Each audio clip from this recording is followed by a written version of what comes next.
Now we have a mission to complete in Afghanistan. It's an incredibly difficult and dangerous operation for our military. We have almost 6,000 of America's finest fighting men and women at the Kabul airport. And we're putting their lives on the line, and they're doing it in a dangerous place to save other Americans, our Afghan allies, and citizens of our allies who went in with us. You know, I talk to our commanders on the ground there every single day, as I just did an hour or so ago. And I made it clear to them that we'll get them whatever they need to do the job. They're performing to the highest standard under extraordinarily difficult and dynamic circumstances.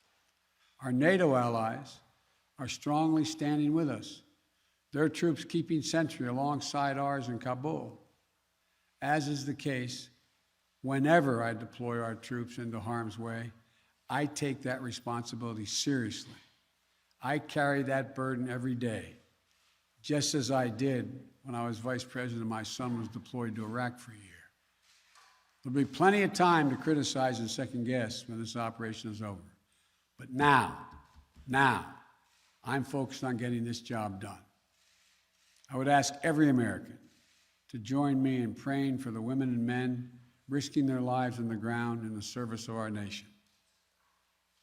As events evolve over the coming days, my team and I will continue to share the information and update the American people on exactly where things are.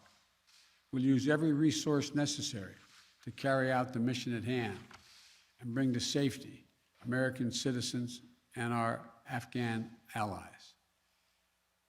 This is our focus now.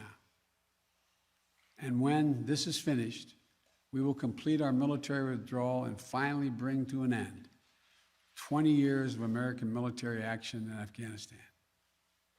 Thank you. May God bless you, our troops, our diplomats, and all those serving in harm's way.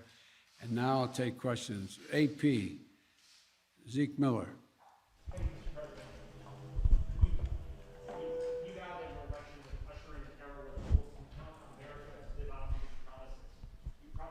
Afghanistan, but you also promised not to help to bring out those who helped America in its war effort. We've seen these heart-wrenching images at the Kabul airport of people trying to get there, say nothing of the people who can't get to that airport. You made the commitment to get American troops out, to get American citizens out.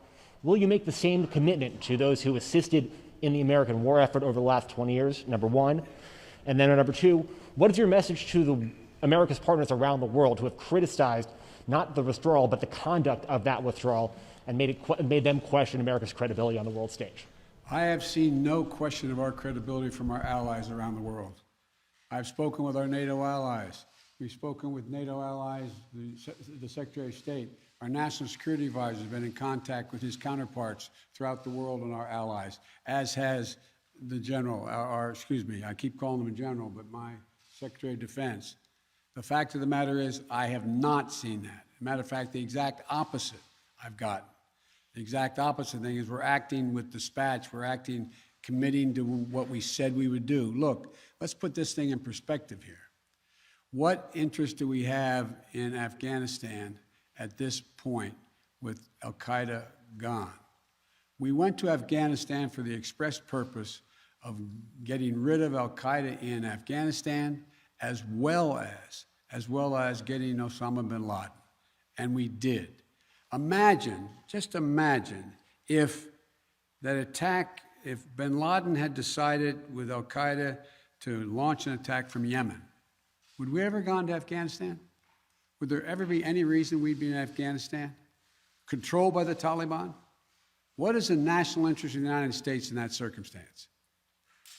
We went and did the mission. You've known my position for a long, long time. It's time to end this war. The estimates of the cost of this war over the last 20 years range from a minimum of $1 trillion to a think tank at one of the universities saying $2 trillion. That's somewhere between $150 million a day and $300 million a day. The threat from terrorism has metastasized.